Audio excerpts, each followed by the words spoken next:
The church has disagreed on how to read this book for a long time. It's not a story that takes place over 20 chapters. It's a story that is much shorter and is explained from all the different perspectives throughout the 20 chapters. So scholars have called Revelation a particular genre that we call apocalyptic.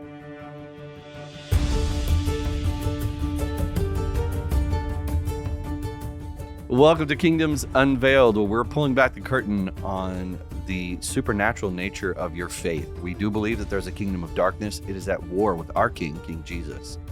And there is much to know about it. We shouldn't ignore it. And so we're going to continue to have that conversation between two pastors. And your hosts are Doug Van Dorn, who's the pastor of the Reformed Baptist Church in Northern Colorado. This is in Boulder. And I'm Jon Moffitt. I'm the pastor of Grace Reformed Church in Spring Hill, Tennessee. And if you've just found us because you typed in how to read Revelation, then this probably is your first episode with us, and we're glad that you're here. But this has been really a series that we've been on for this year, trying to explain the supernatural part of the Bible. And it's going to be really, really hard to read the book of Revelation if you don't believe that the Bible is supernatural, that there is an actual war. As a matter of fact, I think it would be near impossible, Doug, to read Revelation if you don't believe in the supernatural nature of your faith. So that's really what the podcast is about. And we have covered, starting really in Genesis, helping people think through the counsel of God, the gods, the war between the Nephilim. We've kind of just been working through Scripture and wanted to take a break from some of that and talk about a book that two books actually, that Doug has recently written. So these were published, a couple months ago? Yeah, I suppose 6 months ago, beginning of the summer, I think. Mm-hmm.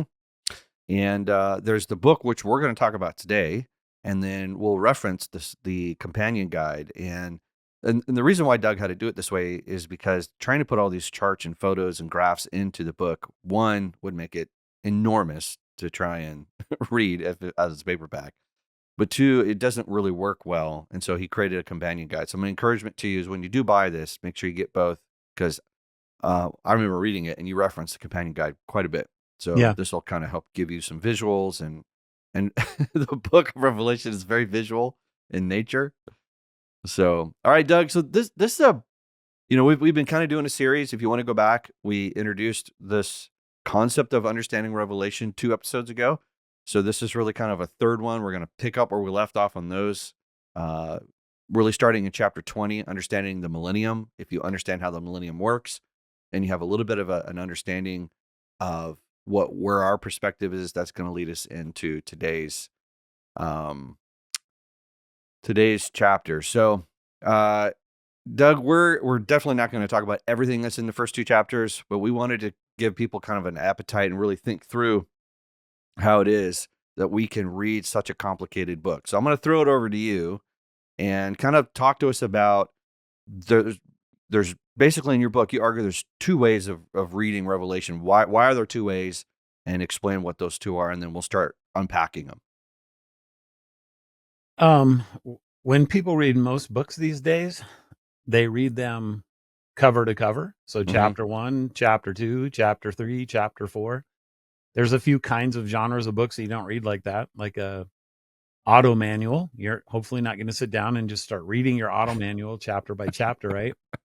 Unless you're stuck with it on a desert or island. maybe a dictionary. You don't read a dictionary like that, probably. No, for Although sure. I know at least one person who kind of does, but most people don't.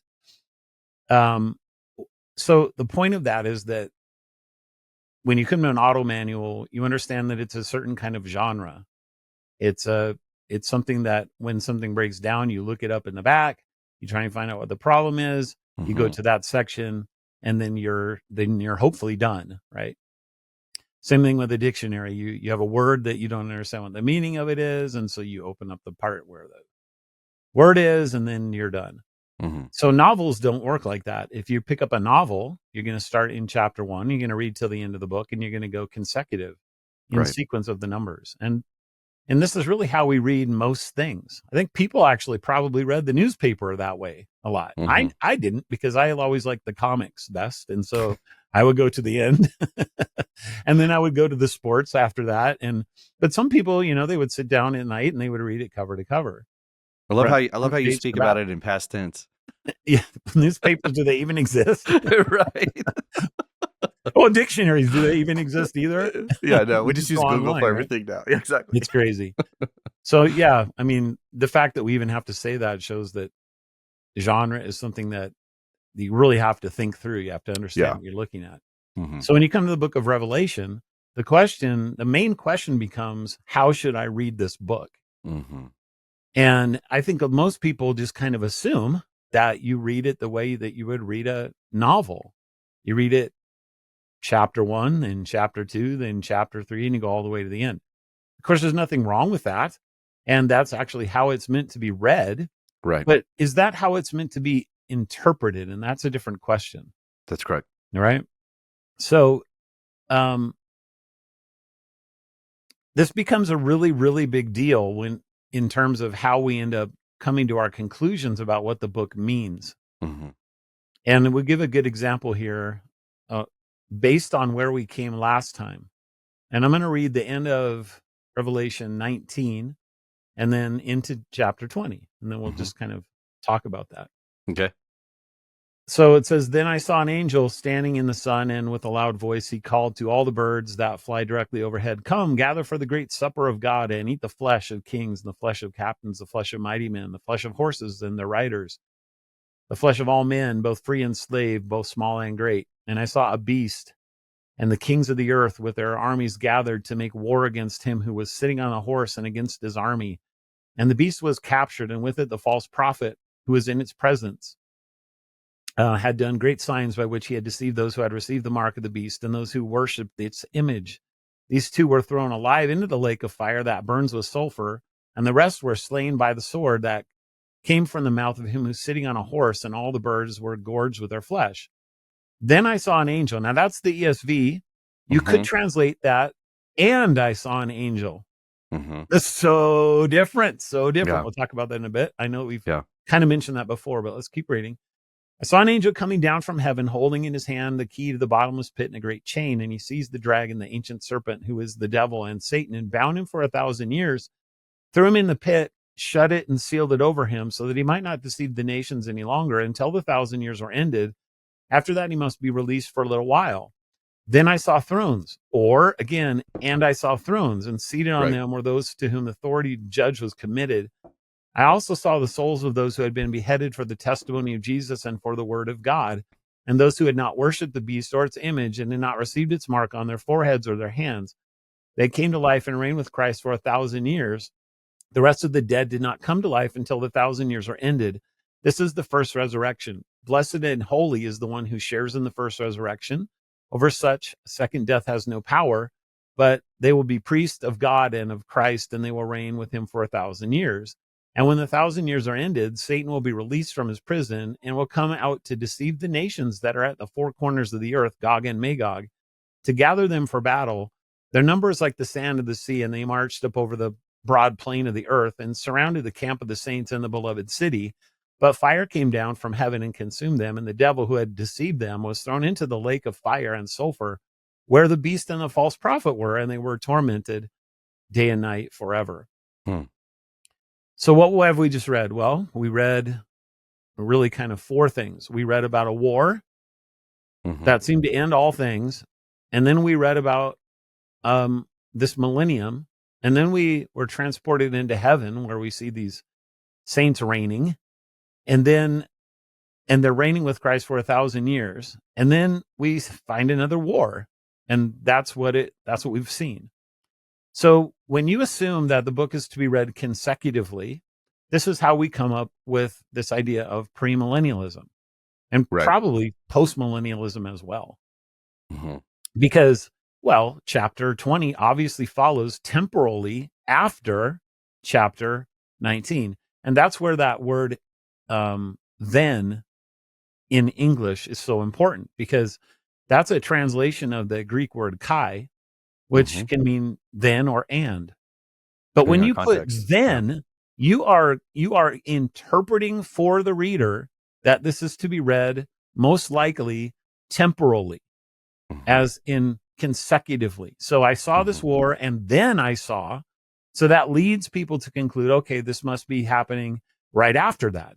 And then again, then I saw these saints, and so that they must be happy. What I'm saying. And then we see another war at the end, and so what you have is something along the lines of, in an eschatological point of view, you would have a war, and then you would have 1,000-year reign of Christ on the earth, and then you would have another war after that, after Satan is released. And so these wars are totally different. Mm-hmm. People just assume that that's how you're to read the book of Revelation, John, and they don't question it. Yeah. And what we want to do here is say that we think that there's lots of reasons to question that that's how you're supposed to be reading the book of Revelation. Yeah. Is there another genre in the Old Testament? This is something we hadn't talked about, so I'm just going to throw this out there. Is there another example in the Bible where like this, you have to step back and say, okay, I can't read it this way? Yeah. So the question becomes, what is the genre of Revelation? Right. So it's kind of a mixed bag in some ways, because when you read the beginning of it and the end of it, it comes across like it's a letter in the same sort of a way that a letter of Paul is a letter. So we call that an the 7 epistle, churches. right? Yeah. And so it starts off where it looks like it's an epistle. Mm-hmm. And so how would you read an epistle or a letter? Well, you'd read it consecutively. But the problem is, almost immediately, it starts going into these incredibly bizarre images. And then these things start repeating over and over in crazy, wild, weird ways, which we'll get into in later episodes, because we just kind of want to deal with the basic question here first before we start showing the repetitions. But it becomes very quickly apparent that this is not an ordinary kind of a letter. This is super bizarro, like visions galore, right? It's like a dream world. You have a dream state, and it's like, did I just have a consecutive order of my dream that I'm supposed to follow from beginning to end? Or did I have 10 different dreams where some of them are repeating? All those kinds of questions come up at least when I have dreams. I don't know about you, but oh yeah. So there are even times I wake up and I'm like, am I still in a dream? I hope not. That was wild. So scholars have called Revelation a particular genre that we call apocalyptic. Mm-hmm. And apocalyptic was a very well-known form of literature in the intertestamental time. And even before that, the best examples that we have in the Old Testament, the book of Daniel, parts of the book of Ezekiel, probably parts of the book of Zephaniah. When you read Daniel, you find that it's actually doing some very similar things to Revelation. Yep. It's repeating itself deliberately, intentionally. There's literary structures that are telling you to do that. And when you see that, then you realize that the book is not necessarily meant to be read consecutively. It's what we call cyclical literature.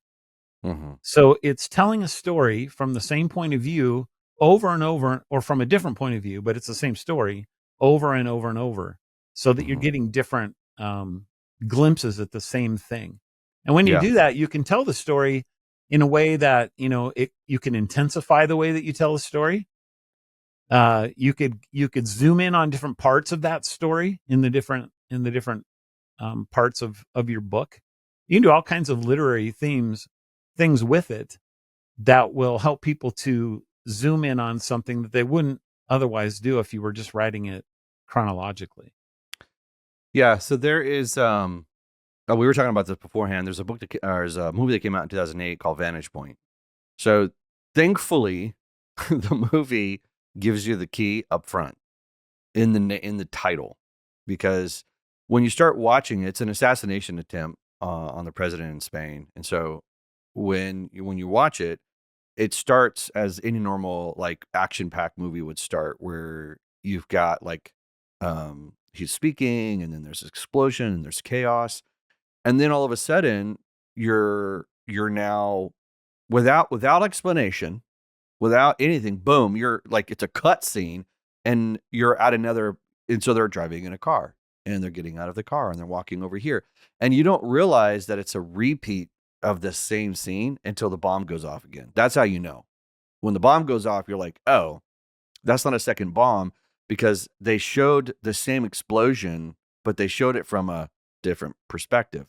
But it never told you it was going to do that. And then once you see that the second time, you're like, oh, okay. When the third scene cuts and they're on top of the building and it's this, and that, it's about to happen. You're waiting for the lead up to the explosion. So this is kind of what you're talking about, in that, except for instead of titling the book Vantage Point of Revelation, it's just Revelations, right? Well, it's the apocalypse, right? I mean, that's what the Right. book is actually called. As you were talking about Right. that, I was reminded of a comedy in the early '90s with Kevin Bacon. He Said, She Said. Have you ever seen that one? No.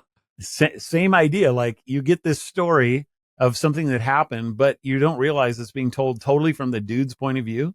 Right. And then halfway through the movie, you're taken back to the beginning. You jarred. You have no idea. And now it's the same exact story, but from her point of view. Her perspective, yeah, gives a different perspective. Very clever.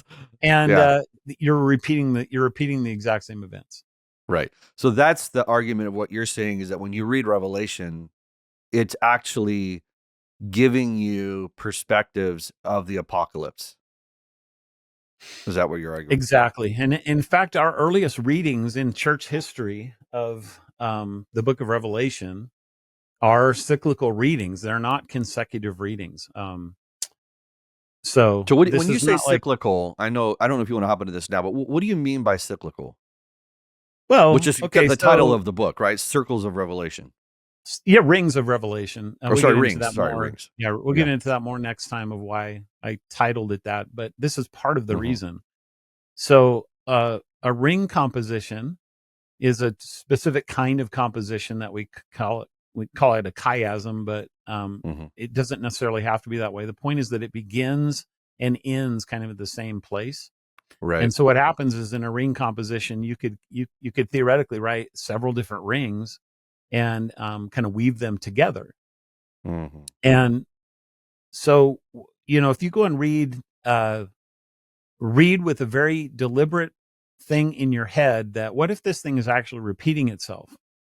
Well, you find that, and scholars disagree on how many cycles that there are. Some say 4, some say 5, some say 7. I like the number 7 because it dominates Revelation. You find 7 everywhere.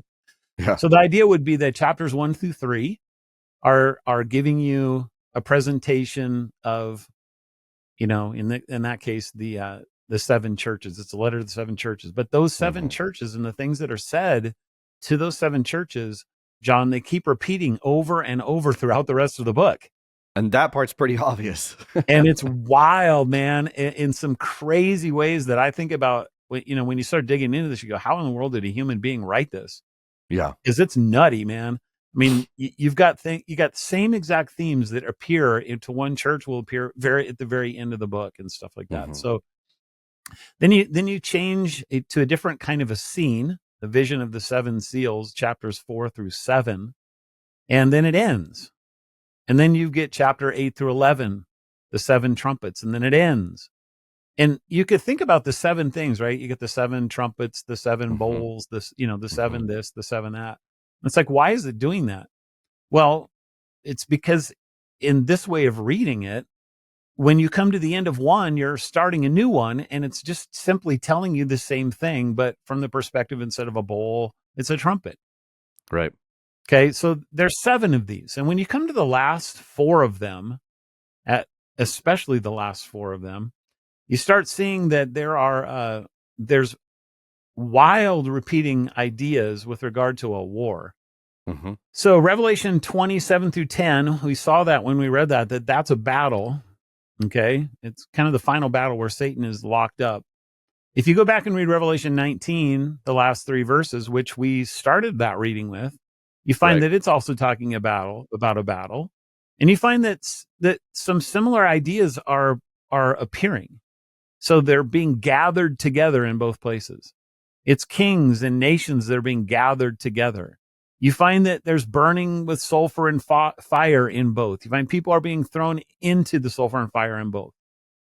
If you go back and you read chapter 16, the very end of chapter 16, which would be the end of the 5th cycle, you find that the same things are happening again. You've got these nations are assembled together at Armageddon. You find that the fury of God's wrath, which is something that you find in the later 2 as well. You find kind of treading on the winepress, that kind of stuff. And if you go back to chapter 14 and you read the end of chapter 14, you find the same stuff yet again. It's the exact same language that you're finding in all of these wars. And so instead of there being for example, Battle of Armageddon, and then you got some kind of period of time that passes between, and then you've got this final war in chapter 19 that's a different war, and then a final war in chapter 20 after the millennium. The idea here is that they're actually all talking about the exact same war, and the clue to that is because he's using the exact same language to describe them. Right.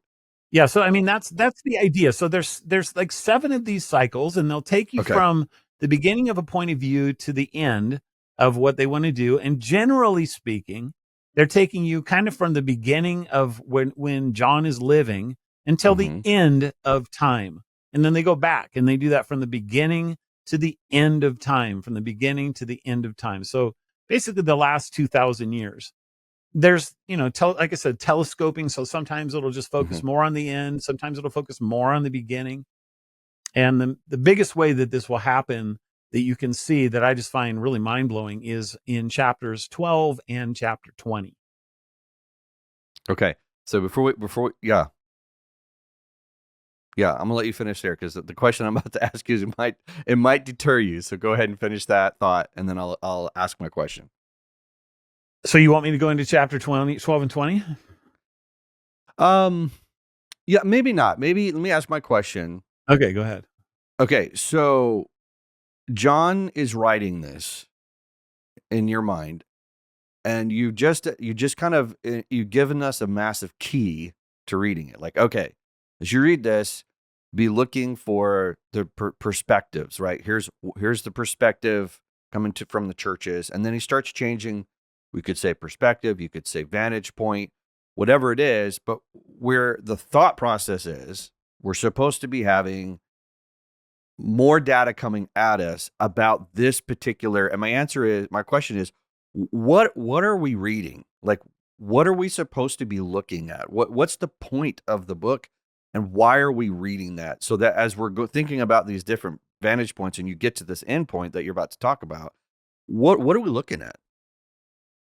Yeah, so that would have been a great question for the end because that totally leads into next week, I think, where we Okay. can really, really answer that question. But I don't want to answer that question yet, make people Okay. mad, like tell me why it's doing this or whatever, because there's another component to this that just adds layers upon layers of amazingness that I think will answer your question, John. But in order to get there, we have to first just kind of establish that yeah, this is a legitimate way of reading this book. Yeah. And Okay. many, many, many scholars have seen this. So it's not like I'm Right. making this up or anything. This is not new. No, this is basically the amillennial way of reading the book of Revelation. Yeah. Okay. So let's go back to finishing the structure and laying the foundation. And all of you who want my question answered, You gotta sorry, tune in next time. you got to come next week. Exactly. All right. Go ahead. Okay, so Revelation 20 verses, I mean, you can go all the way through chapter 9, Mhm. or sorry, verse 9, Revelation 21 through 9. And you start seeing things like this. You see an angel coming down from heaven that we talked about last time. You see an angel that has seized the dragon. Mhm. You see the dragon and the ancient serpent, who's the devil and Satan. So he's called something very specific there, given 4 titles. He's thrown into the abyss. He's then you start seeing all these people beheaded for the testimony of Jesus and for the Right. word of God, and then they come to life and they reign with Christ. That reminds Um, me of the Left Behind. Remember the 70s video? They yeah, were that was the one where the guillotine at the very end of it. man, that scarred me in high school. A Thief in the Oh, Night, man. That's what The that was Thief in the called. Night, yes, the beheadings, man. Oh, I hated that scene. Sorry, go ahead. That's probably where they get it from. Yeah, that's what I'm saying. That's why I mentioned it. Yeah. This is probably where they got it. Exactly. Because it's You toward the end. you see the dragon is loosed to gather Mhm. them for battle, surrounding the camp of the saints in the beloved city, and then you see fire coming down from heaven and consuming them. So, 7 or 8 things that you can just point out there. So when you go and read chapter 12, Mhm. we might as well read it just for Yeah, fun. absolutely. Um, here's what it says, all right? I won't read the whole thing, but people can go and read it themselves. We'll read up to a Mhm. certain point. So a great sign appeared in heaven, a woman clothed with the sun, with the moon under her feet, and on her head a crown of 12 stars. She was pregnant and was crying out in birth pains and the agony of giving birth. And another sign appeared in heaven. Behold, a great dragon with 7 heads and 10 horns, and on his head 7 diadems. His tail swept down a third of the stars of heaven and cast them to earth. And the dragon stood before the woman who's about to give birth, so that when she bore her child, he might devour it. She gave birth to a male child, one who is to rule all the nations with a rod of iron, but her child was caught up to God into his throne. Now, stop there, because what have we just read? Well, we've just read the story of the birth of Jesus. Mm-hmm. And then in one very quick swoop, he goes from being a child who rules the nations with a rod of iron to being caught up to God into his throne. That's the ascension. So John has just taken us through all of Christ's life with one comma, basically. He's born. Like John, Herod tries to kill him. The Satan is going to attack him, and then he's caught up to God's throne where he rules. Isn't that how John writes, though? I mean, his birth letter is, "And Jesus entered the earth." Luke's like, well, let's give it some more details. So that's what we've just read, and notice that we've read about the birth of Christ in chapter 12 of Revelation. Right. So this didn't happen back in chapter 1. It's in the middle of the book. Right. So in other words, this is a great sign that, in fact, we have gone backwards in time. Mm-hmm. And I think even most people who read on a linear way of reading will go, yeah, I'll concede that. Right. But what I'm saying is that, and what many of us are saying in the way of reading it, is that this is the way the whole book demands to be read. Once you come to a great battle, and then you start with something else, you're going backwards in time. Mm-hmm. Okay. So he's not using this as an illustration. He's explaining something that's happening or had happened. He's explaining something that had happened. And then verse 6, where we left off, and the woman fled into the wilderness where she had a place prepared by God in which she is to be nourished for 1,260 days. So the woman is a representation here. She's kind of personified in Mary, giving birth to Jesus, but at the same time, she's really kind of the church as a whole, because she's fleeing into the wilderness. Now, some people want to say, well, maybe it's the Jews or something like that. Kind of leave that off the table. The point is that the woman becomes a corporate group. Right. Okay. Now you get verse 7. Now war arose in heaven, Michael and his angels fighting against the dragon, and the dragon and his angels fought back, and he was defeated, and there was no longer any place for them in heaven. And the great dragon was thrown down, that ancient serpent who's called the devil and Satan, the deceiver of the whole world. He was thrown down to the earth, and his angels were thrown down with him. And I heard a loud voice in heaven saying, now the salvation and power and kingdom of our God and authority of his Christ have come. For the accuser of our brothers has been thrown down, to whom he accuses them day and night before God. And they have conquered him by the blood of the Lamb, and by the word of their testimony, for they love not their lives even unto death. And then it keeps going. Mm-hmm. Now, we will come back to this definitely next time, because there's so much here that we can't really talk about it all at once. But what I want to point out to people is that in Revelation 20, you see an angel coming down from heaven. In Revelation 12, you see a great sign appearing in heaven. That's how both of these chapters begin. Right. Then you see an angel who sees the dragon. And well, in chapter 12, you see Michael and his angels fighting against the dragon. In chapter 20, the dragon and the ancient serpent, who is the devil and Satan, is mentioned. And again, in chapter 12, it's the exact same thing. In fact, he's given the same exact 4 titles. The only place in all the Bible where you find these 4 titles given to Satan are in Revelation 12 and Revelation 20. They are repeating themselves. Okay. In Revelation 20, he's thrown into the abyss.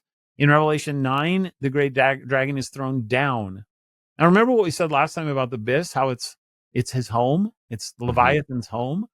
So it's not, it's that whole thing. If people haven't listened to that, they need to go back and listen to the understanding what these images are that are before you in Revelation chapter 20. But we'll keep going here. So you see thrones and they're reigning in chapter 20, but you see salvation and power and the kingdom of God have come, and the saints are reigning in chapter 12 as well. You find that they're conquering them by the blood of the Lamb and by the word of the testimony. And then you find the exact same thing. They're beheaded for the testimony of Jesus. Hmm. Um, they love not their lives even unto death in chapter 12. They're beheaded in chapter 20.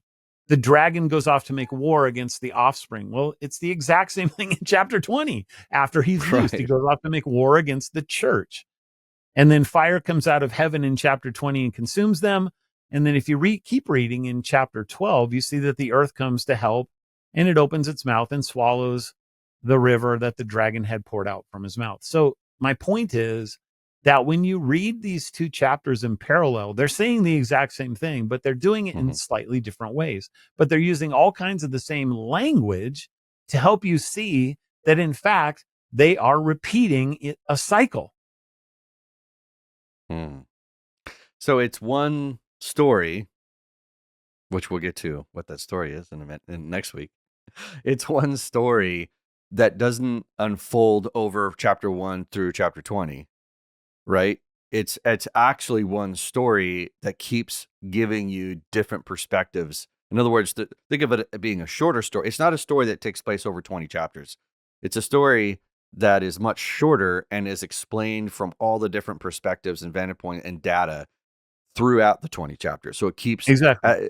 yeah. So it's unfolding, not new. In other words, as we get to the different chapters, which you break down in your book, you're getting not something that's adding to the story in a new timeline. It's actually going back to the beginning of the timeline, beginning of the story, and saying, here's another way of looking at it. Here's more data to the same event.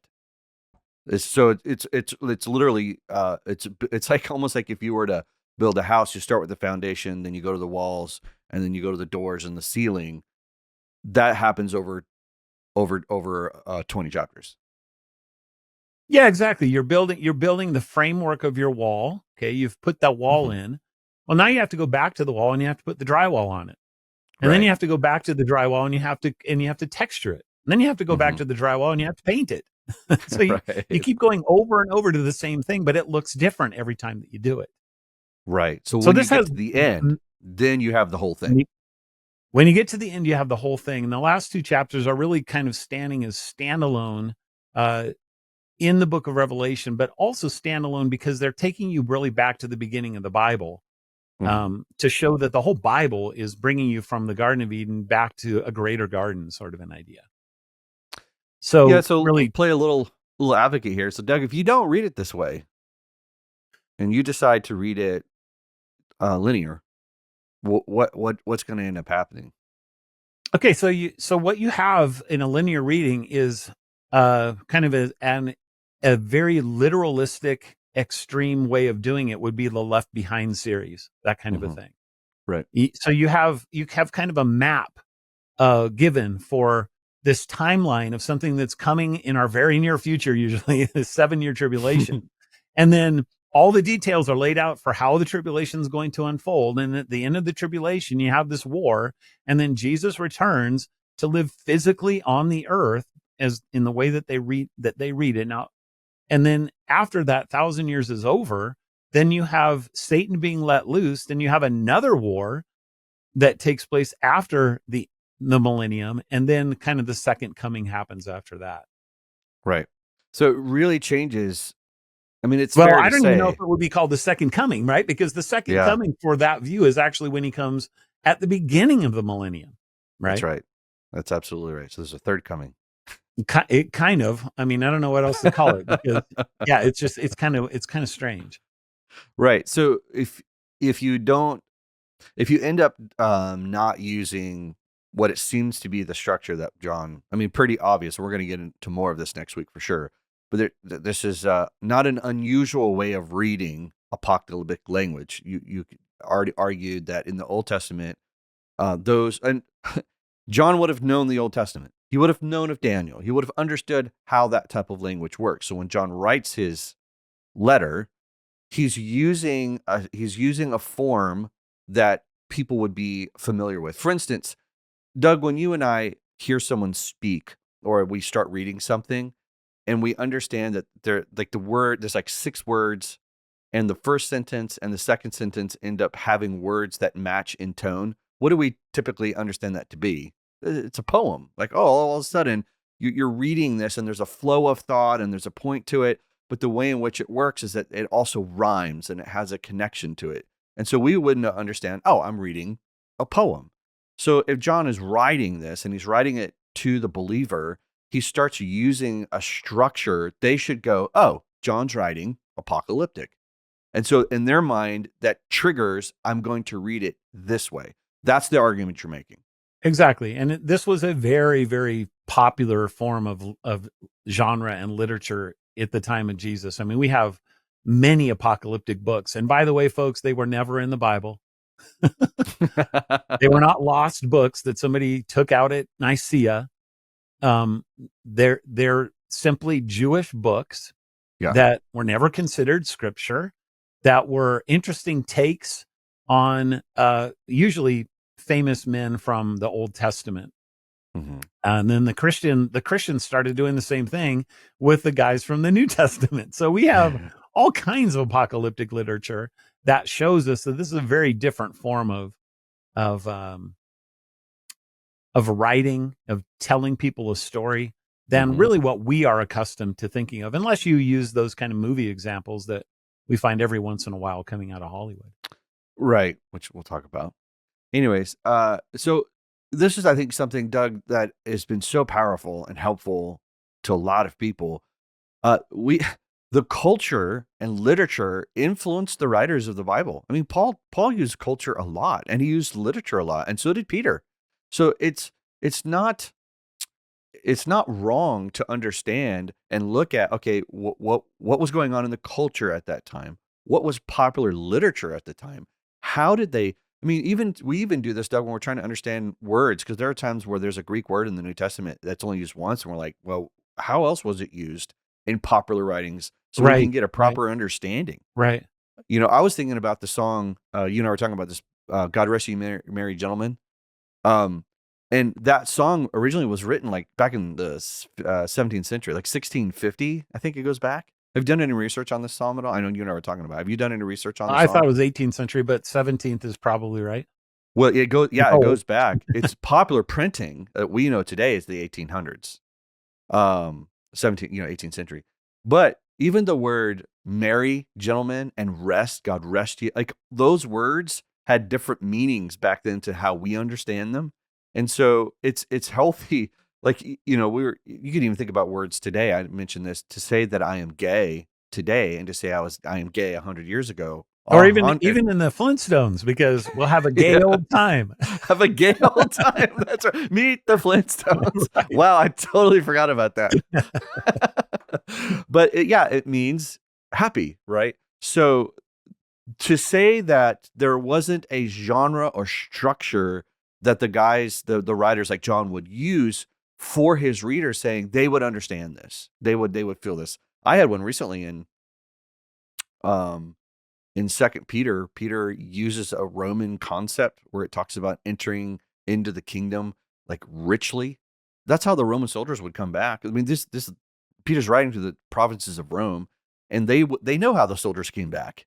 And so Peter uses that word picture. We don't know it because we don't live in Rome. We don't think about Roman culture, but they would do this all the time. They would make these little, at the end of his first letter, Peter says coming from those who are of Babylon. Well, Babylon hadn't existed for hundreds of years. He's making a reference to something that the writers would have been aware of.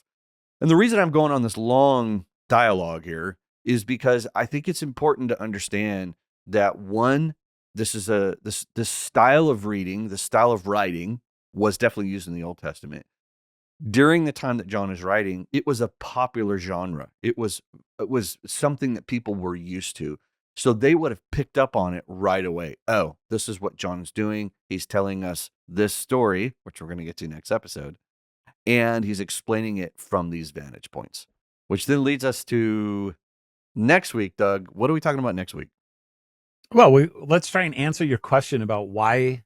What does this mean? How are we? How does this mean that we're supposed to read it in terms of its impact on us today? And I think that people will be just completely blown away by what we'll talk about, especially if they've never heard me talk about it on another podcast. So you're saying there's a contrast, there's a different way of reading. So we're not looking for the 7-year tribulation and 1,000-year reign and a rebuilding of the temple. That would be one person's interpretation that kind of came about in the last 200 years. You're saying there's an older interpretation and Well, to one be that fair, the premillennial interpretation has been around since Justin and Irenaeus in the 2nd century. true. I The guess the rapture Yeah, the theory. rapture stuff, that's been only the last couple hundred years. So the church has disagreed on how to read this book for a long time. It's not as clear as, to everybody as what I think it is to me. And we Yeah. can agree to disagree on this, but I just want people to see that this is how we read the book. And we Yep. think that there's a lot of internal clues on how to read it. And we're going to show you some more next week that will add to what we've looked at here today, that I think, for me, it just kind of cements it. I mean, the Revelation 12 and 20 parallels, that right there is just massive for people to just go and read that. But when you add what we're going to talk about next week to it, it's a mind blower. So, little advertisement. I know a lot of people like to read the book of Revelation and hold the newspaper in their hand at the same time and try and match the two and see if the events are going to line up. And some would even say, Doug, that what you and I are arguing for is only fits in one particular camp, like the Reformed camp, which I'm going to argue, I don't think so. So stay tuned. We're going to tell you what the book is about and what the structure of it is and how it affects our life and what's the purpose of it. So that's a big promise, Doug. I hope we can deliver. Hope we can deliver. Yep. All right. Hey, guys, thanks for listening. If you haven't gone back, I would listen to our entire series on Revelation that we've kind of been building and adding to it so far. Get Doug's books. They're available on Amazon. Just go to Amazon and type in Doug Van Dorn. You'll see it'll pop right up. Leave him a review. We'd love more people to be encouraged by this book and less confused, because I promise you what I love about Doug's writings and what I love about this podcast, the point is Jesus. We are always being led back to the wonder and the glory of Jesus Christ. And if that is not the point of your life and the point of reading the Bible, then we're here to help you see that. The supernatural nature and the point is Jesus Christ. And we'll leave you with that. Lord willing, we'll be around his throne together and never listening to a podcast again. But if that's not the case, we'll have another podcast up for you next week.